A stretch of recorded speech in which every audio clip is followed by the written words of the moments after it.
L'amour, le sens profond de l'amour, c'est de révéler l'autre dans sa dimension la plus élevée. Parce que l'amour est visionnaire. Il n'est pas aveugle, hein. C'est une erreur de dire qu'il est aveugle. Il est visionnaire. Il voit chez l'autre sa dimension la plus élevée et il va la révéler. Alors, pas par la volonté, hein. C'est pas une relation père-fille, mère-fils, hein. C'est l'attraction des âmes qui va faire ça. C'est la profondeur du cœur. Vous savez, dans cette profondeur du cœur, nous sommes agis par quelque chose de plus grand que nous. Ce mystère de l'amour, qui va faire que nous allons sentir ces choses que notre cerveau ne peut pas capter. Alors bonsoir Sarah Serjevic. Bonsoir Didier. Enchanté de voir avec vous votre thématique de cette conférence de ce soir, qui est le choix d'aimer, rompre avec nos rôles. Alors, est-ce que c'est le fait d'être, lorsqu'on est enfant, conditionné pour dire plus tard tu seras, par exemple, pompier comme ton papa, donc pour faire plaisir au papa ou à la maman. Est-ce qu'on est dans ce cadre-là? Le choix d'aimer, c'est encore autre chose, mais le rompre avec nos rôles, oui, on est bien dans ce cadre. Voilà. C'est-à-dire que très tôt, nous avons commencé à mettre des costumes très tôt, des carcans pour aller dans le sens de ce qui pouvait séduire nos parents. Parce que l'enfant, il a un seul désir, c'est de faire plaisir. Et ça veut dire que si l'enfant ne séduit pas ses parents, c'est une question de survie pour lui. Il y a des familles où, de génération en génération, une fille n'a pas le droit d'être une femme. Pourquoi ? Parce que quelques générations plus haut, il y a eu un enfant illégitime. Alors être une femme qui prend du plaisir, c'est interdit. Parce que c'est connoté au drame, voire au mépris. Dès que la jeune fille a eu 15 ans et qu'elle a mis un petit peu de vernis sur les ongles ou qu'elle a voulu mettre un peu quelque chose sur les yeux et qu'elle s'est fait rabrouer, elle a bien entendu que le plaisir est quelque chose de dangereux. Donc, qu'est-ce qu'elle va faire, cette jeune fille ? Elle va apprendre à marcher droit. Elle va apprendre à être raisonnable, à être sérieuse, à faire des choix conscients, à faire des choix intelligents. Et elle a mis de côté tout son cœur, toute sa sensibilité. Et elle a mis un carcan, un cocon, à son insu. De jour en jour, elle va mettre ce costume qui va finir par être comme une seconde peau pour elle. C'est instinctif, donc, ça. C'est instinctif. D'accord. C'est-à-dire que très tôt, l'enfant va se mettre en situation de vivre le rôle qu'on attend de lui. Alors, il suffit que vous soyez né après la mort de votre grand-père et que le grand-père était vraiment la figure de la référence famille. patriarcale. Exact. Alors, vous grandissez, vous avez 2-3 ans, le petit garçon, il commence à montrer, tiens, il montre un tableau, hein, ça, il dit, oh, c'est beau. Et alors, simplement, ce geste-là, il va entendre son père ou sa mère qui va dire, oh, il est merveilleux. Il a vraiment l'autorité de son grand-père. Il sera avocat comme son grand-père. Et l'enfant, il grandit dans l'idée d'être comme le grand-père, puisque c'est comme ça qu'il va être aimé, et c'est comme ça qu'il va être adulé.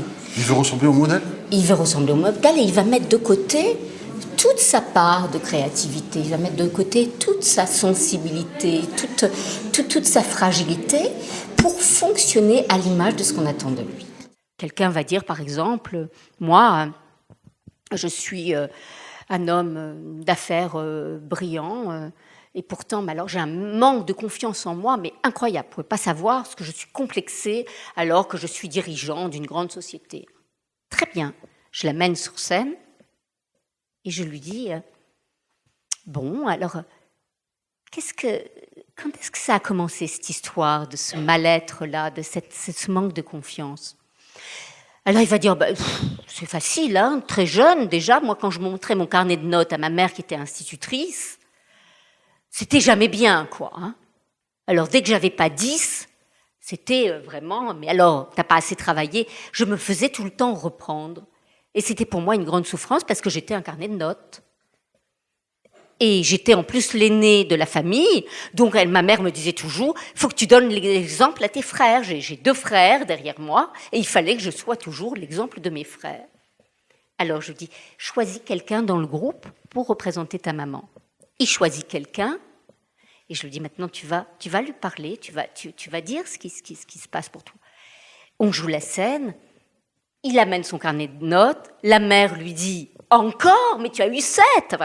Et là, il pleure et il dit, mais j'ai envie que tu me vois, moi.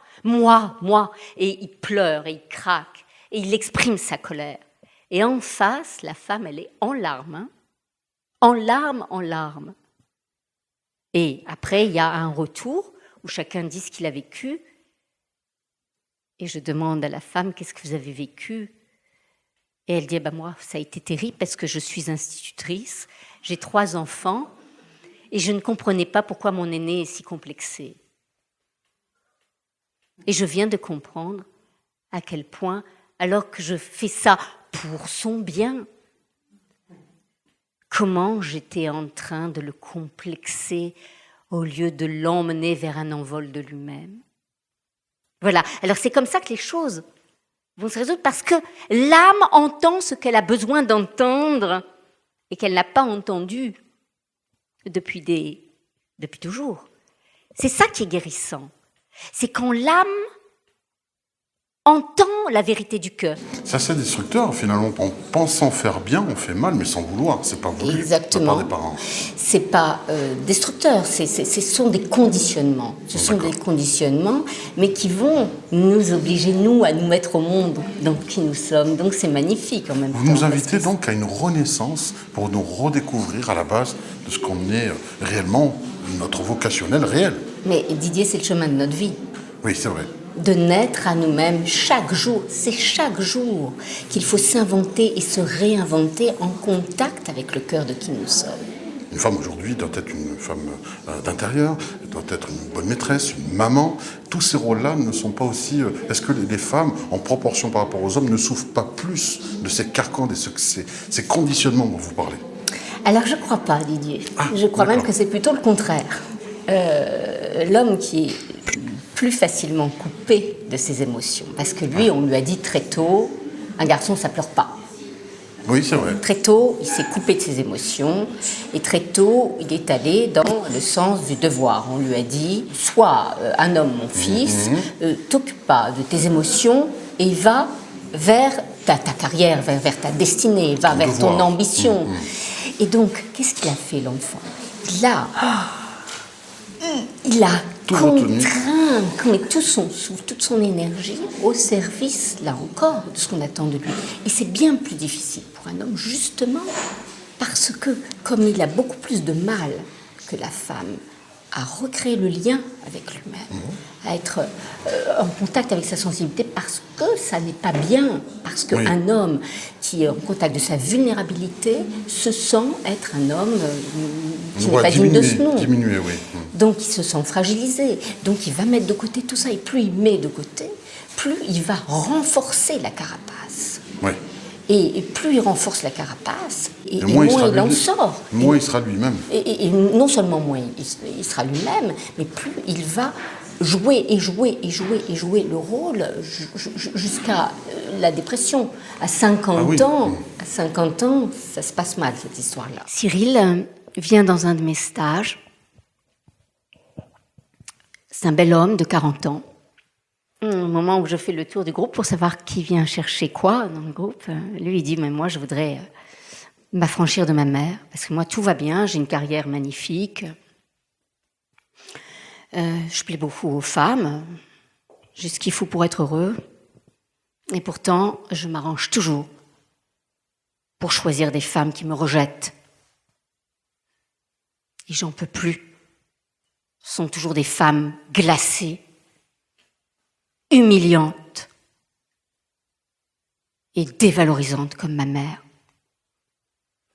Et je voudrais juste là, dans votre théâtre authentique, venir sur scène, dire à cette mère-là que j'existe et que mes besoins sont différents des siens. Je dis, viens. Il choisit une femme dans le groupe et là, on a un tout petit garçon. Tout de suite, il se ratatine, il baisse la tête, il se recroqueville d'une façon extraordinaire. Et pas un mot ne sort de sa bouche. Il ne peut pas la regarder. Alors je lui dis, de quoi tu aurais besoin pour t'aider ? Qu'est-ce qui pourrait t'aider ? Et alors immédiatement, la réponse fuse, mais immédiatement, une femme. Donc évidemment, une femme arrive en courant. Et elle est à peine arrivée sur scène que d'un revers de main, il la rejette. Il dit non, je veux pas. Et là, il s'arrête. Et il dit, je viens en quelques secondes de vivre ma relation avec les femmes. C'est exactement ça. Plus je reçois d'amour, plus je suis rejetant avec les femmes. Je viens de le vivre en 2 secondes. Bien sûr, puisque c'est pas une femme aimante qu'il attend, il attend sa mère. On est dans le besoin d'enfant. Et l'adulte ne peut pas exister. Alors, il va mettre un masque pour camoufler son angoisse et il va s'infliger la pire des punitions, c'est-à-dire de ne pas être lui-même et de le faire payer aux autres. Tant que ce petit enfant blessé n'est pas relevé de sa blessure, Cyril continuera sa problématique pour prouver à sa mère qu'elle a raison et qu'il ne mérite pas d'être aimé. Alors comment on va faire pour l'aider ? Eh bien, il va parler à son enfant intérieur. On va aller chercher ce petit garçon blessé. Et puis, il va lui dire à ce petit enfant blessé tous les mots que son âme a besoin d'entendre pour être consolé. Il va dire à ce petit enfant blessé tous les mots qui vont lui permettre de retrouver l'estime de lui. Alors, en général, la crise de la cinquantaine est peut-être liée un peu à ça. Et c'est là où c'est la chance pour les hommes. Je dis ça parce que j'ai fait énormément de bilans de compétences en entreprise. Et j'ai vu énormément d'hommes dans leur carapace, mais beaucoup plus que les femmes. J'ai rencontré aussi ces femmes dans l'entreprise. Beaucoup plus parce qu'il y a un ego à défendre. Et c'est une question de survie pour l'homme de défendre cet ego. Alors que la femme, elle peut trouver, vous dites, la femme elle a plusieurs rôles, mais elle a justement ce contact avec les enfants, moins maintenant, parce que maintenant les hommes sont de plus en plus en contact avec ça. Mais elle a des possibilités de vivre son cœur authentique, elle a les possibilités dans ne serait-ce que la grossesse, puis l'accouchement, puis l'allaitement, elle va vivre des parties d'elle qui vont lui permettre de restaurer sa sensibilité, son cœur. L'homme a ce carcan et cet ego surdimensionné de ne surtout pas lâcher son rôle de maître d'hôte, quoi. Mais est-ce que c'est au point de s'oublier lui-même, vraiment, réellement ? Ah mais absolument. C'est-à-dire que l'homme, il va vers son devoir parce que sa mission, c'est de prouver sa valeur. Et s'il ne peut pas prouver sa valeur, il se sent impuissantisé. Mais ça peut aller jusqu'à l'aliénation, vraiment, de prouver, de se mettre même en danger. Oui, ça veut dire qu'il va jouer des rôles. Alors, il peut trouver des substituts. Hein. Il va jouer. Alors, il peut trouver des substituts, le clown de service. Hein. Il peut trouver des substituts. Alors, le séducteur, il peut le caïd.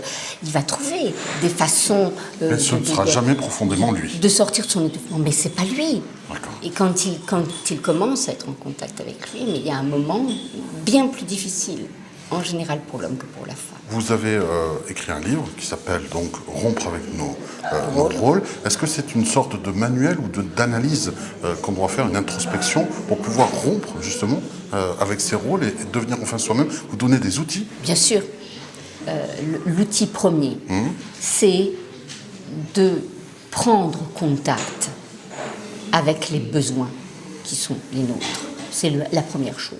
Quel est mon besoin? De sortir du besoin d'approbation pour entrer dans le désir de soi, entrer dans cette conscience de qui nous sommes, quels sont nos vrais besoins, nos désirs, les élans qui sont nécessaires à nos aspirations les plus hautes. Je peux encore palper aujourd'hui la qualité du silence qui a suivi ma récitation. Le silence n'est jamais plus lumineux que dans l'aura de la parole du cœur. Si j'avais tenté de dire ce texte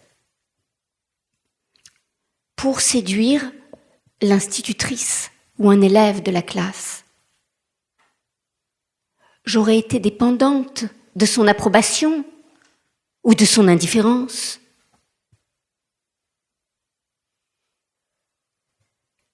C'est la même chose dans la relation d'amour. C'est par notre cœur que nous rejoignons le cœur de l'autre.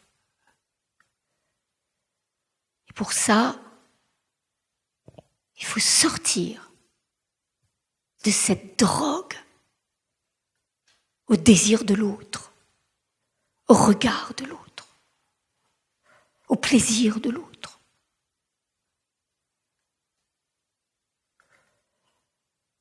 C'est par notre propre cœur que la rencontre d'amour se fait. Cette rencontre qui finalement est le plus beau cadeau qu'on puisse se faire.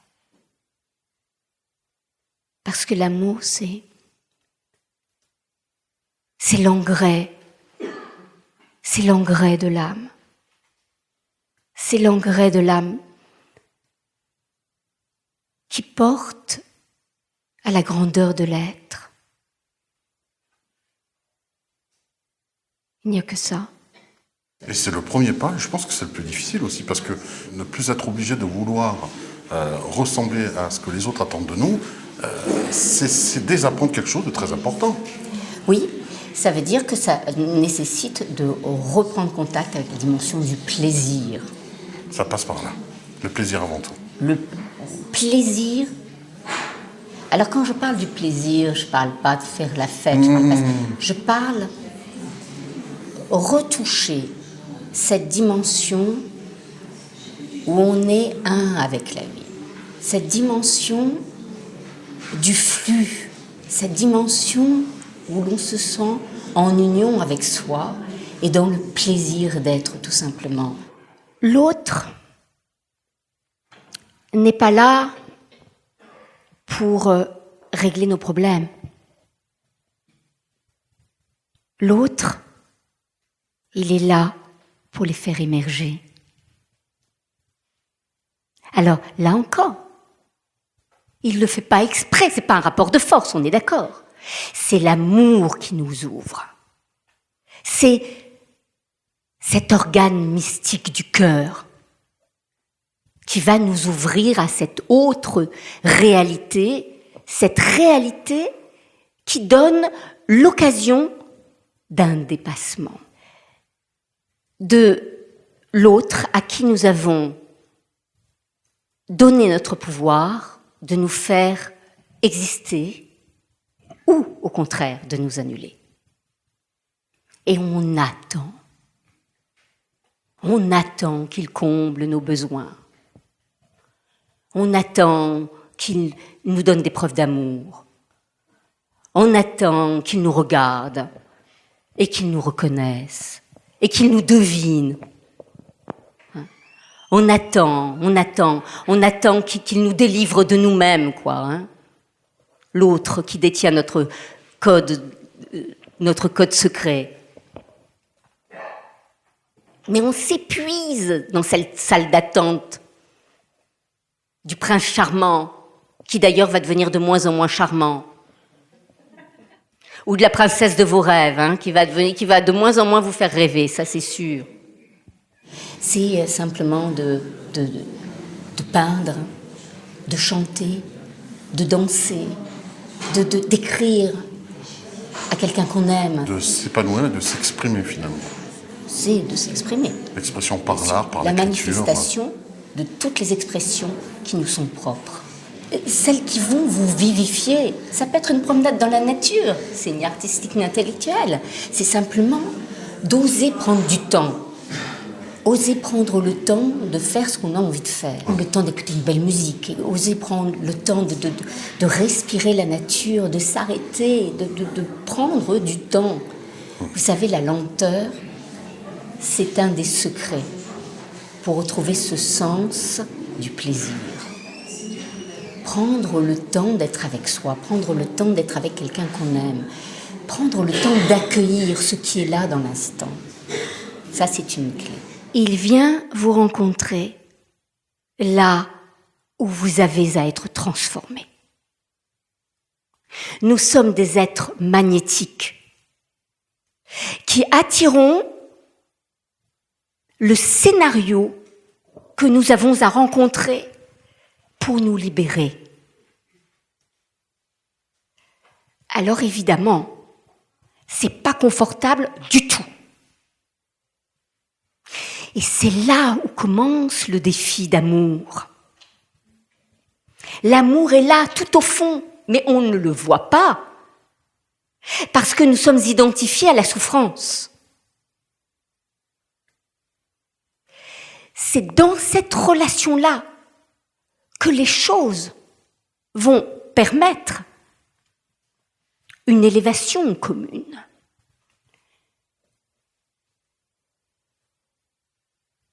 Et alors, cette relation va venir faire éclater les carcans.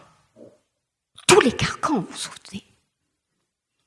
L'amour, c'est cette puissance de métamorphose extraordinaire qui vient déchirer le cocon du personnage qui nous fait souffrir et que nous avons construit comme système de résistance à la vie. Alors tous les masques vont tomber. Hein. Le chevalier blanc, hein, il va se transformer en petit animal blessé, hein, ou en démon.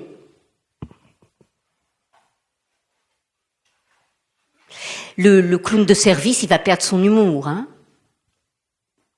Le caïd, il va perdre sa force. La sainte Nitouche, elle va devenir grossière. Ah, c'est intéressant. Nous avons été chercher ce scénario. L'amour commence lorsque nous nous sentons victimes de quelque chose que nous avons créé pour notre libération. Le choix d'aimer, pourquoi ? Parce que le choix d'aimer, c'est le sens d'une vie. On est venu sur cette terre que pour faire l'apprentissage de l'amour. Moi, je crois que c'est la seule chose qui nous... Selon vous, c'est un but universel ? Mais absolument. D'accord. Et pourquoi le choix d'aimer ?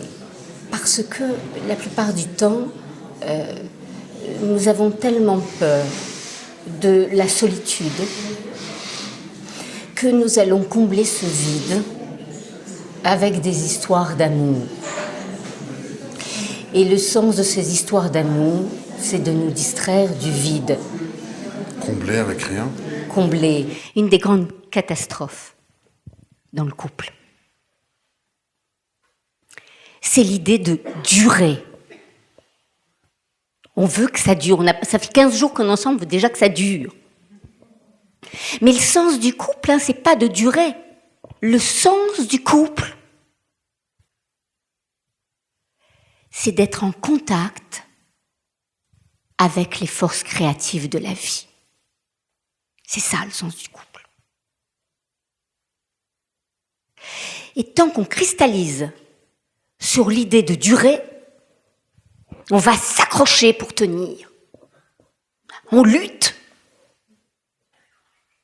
Ou alors, on va s'adapter. On va se contenter de ce qui est là. Ça veut dire que dans les deux cas, ce que l'on nourrit, c'est pas ce trait d'union dont j'ai parlé tout à l'heure, cet espace. On nourrit la séparation plutôt que l'union.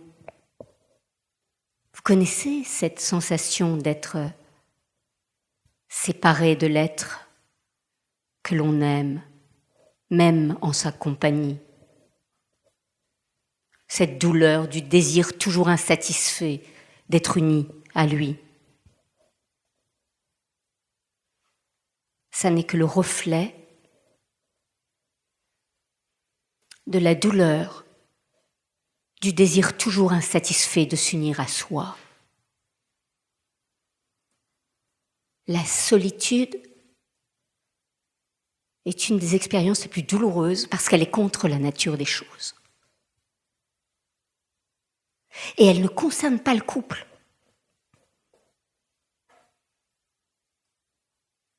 On peut être très seul à deux. Elle concerne un manque d'union avec soi, un manque d'intimité avec soi. Et alors, on va créer une dépendance au regard de l'autre, une dépendance à l'autre. On attend de l'autre qu'il nous comble, on attend de l'autre qu'il comble le manque en nous. Au risque d'être jamais satisfait d'ailleurs. Ah, c'est pas au risque, ça peut pas être satisfait, ça. Ah, c'est automatique. Ça peut pas être. Si, ça va être satisfait le temps de l'amour, le temps d'être amoureux. Ça, oui. Mais dans la dimension d'aimer, là, nous choisissons de vivre d'abord la relation avec soi, ce lien d'amour avec soi. Le sens du couple, c'est pas de faire un avec l'autre, c'est de faire un avec la vie. Et dès lors que nous sommes dans cette union, alors là, c'est deux forces complémentaires qui se rencontrent et qui vont ensemble vivre une élévation de conscience commune. Jean-Yves Leloup a cette phrase magnifique qui dit « Le couple, c'est deux entiers qui n'affichent pas complet ». Ce sont deux forces qui s'alimentent pour une ascension commune. Et c'est bien plus nourrissant que le cœur qui s'emballe, pour vous distraire du vide.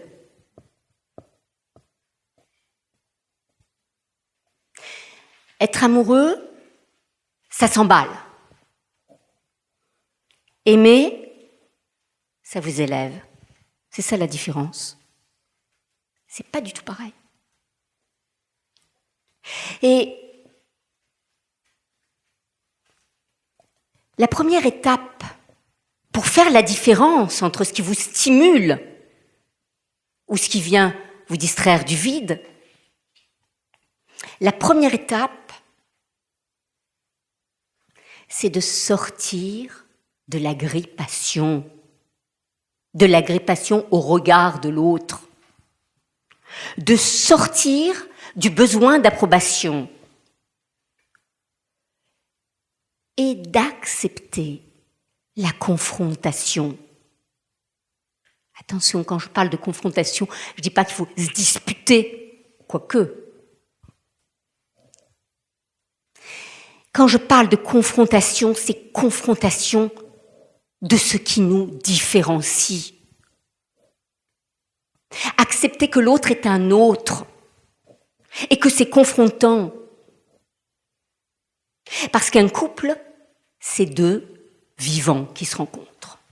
Alors que dans la relation d'amour, ce qu'on va faire, c'est qu'on va s'emballer pour se distraire et pour avoir l'impression de se sentir vivant. La différence entre être amoureux et aimer, c'est que être amoureux, ça s'emballe. C'est fougueux. La dimension d'aimer, c'est une dimension, au contraire, qui vise la plénitude de C'est beaucoup l'être. plus profond. Oui. Et c'est une dimension qui vous élève. C'est une dimension bienveillante, douce et profonde. Alors, on n'est plus dans attendre de l'autre qu'il comble quoi que ce soit. On est dans créer du lien entre soi et l'autre. Ce qui est important, c'est pas lui, c'est pas moi, c'est le trait d'union entre lui et moi. Ce trait d'union qui va permettre une rencontre dans un espace commun, dans cet espace qui respire entre nous, qui est l'espace de tous les possibles. Mais cet espace nécessite d'accepter les confrontations. Parce que un couple, c'est deux vivants qui se rencontrent. Et deux vivants qui se rencontrent, ça fait des étincelles. Forcément. Et avec les étincelles, on peut faire du feu ou on peut faire de la lumière. Tout dépend de notre intention. La façon de l'utiliser. Et c'est en ça que c'est un chemin de conscience et de maturité. J'ai, de mon point de vue, de mon Oui. expérience Oui. personnelle, c'est vrai qu'au départ, par exemple, je n'aimais pas les chats. Et oui, ça arrive. Et puis, on m'a appris... alors, pourquoi je n'aimais pas bien ces animaux? Parce que j'ai trouvé trop indépendant. Et quelqu'un m'a dit un jour que le chat aime son maître, mais sans attachement. Est-ce qu'on est un peu là-dedans? C'est exactement ça. C'est exactement ça. On n'est pas dans le besoin de l'autre. L'autre est un cadeau. C'est un véritable partage, un échange, mais sans attachement. Et c'est un échange qui permet une vraie liberté. C'est un engagement dans la liberté. La liberté d'être qui nous sommes. Et je répète, accepter les confrontations qui vont nous permettre d'être différents. C'est dire oui à l'amour, mais à tous ses aspects, quels qu'ils soient. C'est oui à la vie, d'abord. L'engagement, c'est un engagement à la vie. Et cette relation, une relation qui est saine, c'est une relation qui vous vivifie. Si vous êtes dans une relation qui génère de la souffrance, alors c'est pas de l'amour. Ce sont des blessures qui sont en train de se réveiller et on s'est rencontrés pour ça de toute façon. Donc c'est juste aussi. Mais on est à ce moment-là devant un défi. Est-ce que ensemble on décide de les dépasser? Est-ce qu'on les vise comme chemin, comme opportunité pour un dépassement? Ou est-ce qu'au contraire on les intensifie? Et c'est là c'est le libre arbitre. Voilà. Est-ce qu'on va? Et l'engagement, il est là. C'est s'engager à se faire, à se donner du bon. L'engagement sans l'emprisonnement. Voilà. Ce n'est pas synonyme de cela. Exactement. Merci. Merci Didier. Alors déjà, je voudrais vous dire, il n'est jamais trop tard. Jusqu'à la fin. Et j'ai fait beaucoup d'accompagnement en fin de vie. Et je peux vous dire que j'ai vu des choses en fin de vie extraordinaires. Ça veut dire des personnes qui, 1 heure avant, ont ouvert leur cœur à une évidence parce qu'elles étaient passées à côté de quelque chose d'essentiel avec un enfant, par exemple.